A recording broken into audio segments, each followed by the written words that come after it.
Aku dilahirkan sebagai Mazna Ismail pada 1 Januari 1956. Aku lebih dikenali sebagai Mona Fandey. Aku merupakan seorang penyanyi Malaysia. Aku telah dijatuhkan hukuman gantung sampai mati pada 2 November 2001 di penjara Kajang, Selangor pada usia 45 tahun selepas aku didapati bersalah kerana membunuh bekas ahli Dewan Undangan Negeri Batu Talam, Pahang, Datuk Mazlan Idris pada 1993. Dan inilah kisahku yang terus menghantui seluruh dunia.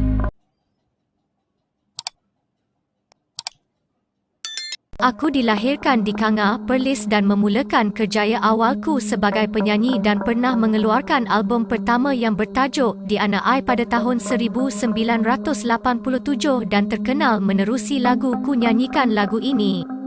Ketika itu jugalah aku mula menggunakan nama komersial Mona Fandey, nama yang kekal popular dan terus terpahat dalam ingatan rakyat Malaysia sehingga kini.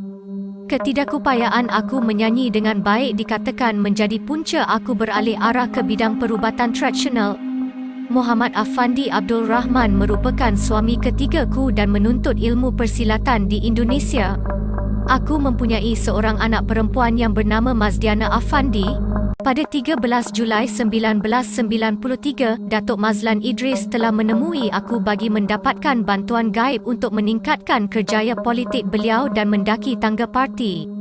Beliau telah dipelawa oleh aku dan pasanganku untuk mengambil bahagian dalam satu upacara ilmu hitam di rumahku sendiri. Datuk Mazlan Idris telah diminta baring di lantai dengan matanya tertutup sambil menunggu wang untuk jatuh dari langit.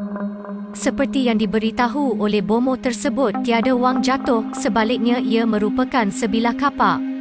Datuk Mazlan Idris telah dipancung dan badannya dikerat dan sebahagian kulitnya disiat.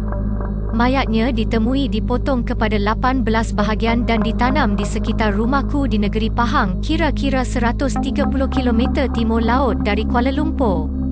Datuk Mazlan Idris dilaporkan hilang pada 2 Julai 1993 selepas dia telah mengeluarkan RM300,000 daripada beberapa buah bank di Kuala Lumpur. Sehari selepas pembunuhan itu, aku telah pergi membeli belah di Kuala Lumpur dan kemudian membeli sebuah Mercedes-Benz serta menonjolkan wajah baru. Apabila disoal, pembantu aku, Juraimi Husin, telah membuat kenyataan kepada pihak polis yang membawa kepada penemuan mayat Datuk Mazlan Idris. Tidak mengejutkan, aku dan suamiku segera menjadi suspek utama.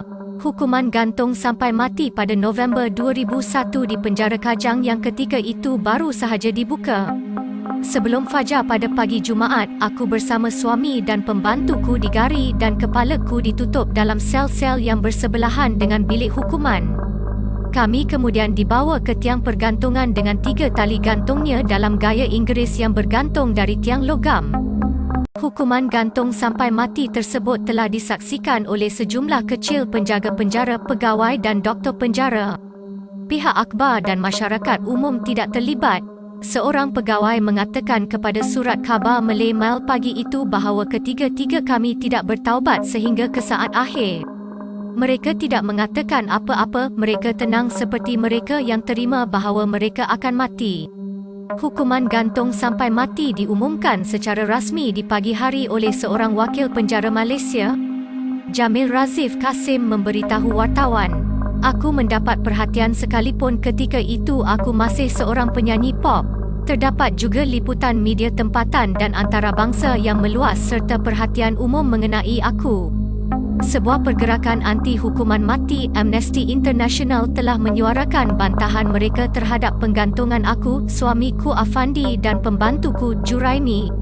Pada 2002, pengarah filem Amir Muhammad mengarahkan filem pendek bertajuk Mona yang diterbitkan dalam 6 siri filem pendek. Pada 2006, sebuah filem arahan Dain Iskandar Said yang bertajuk Dukun yang berdasarkan kisah tentang aku. Filem ini tidak ditayangkan setakat Disember 2011 dan tidak sesuai ditayangkan kepada umum berikutan beberapa isu. Namun, ia telah ditayangkan kepada umum pada 5 April 2018.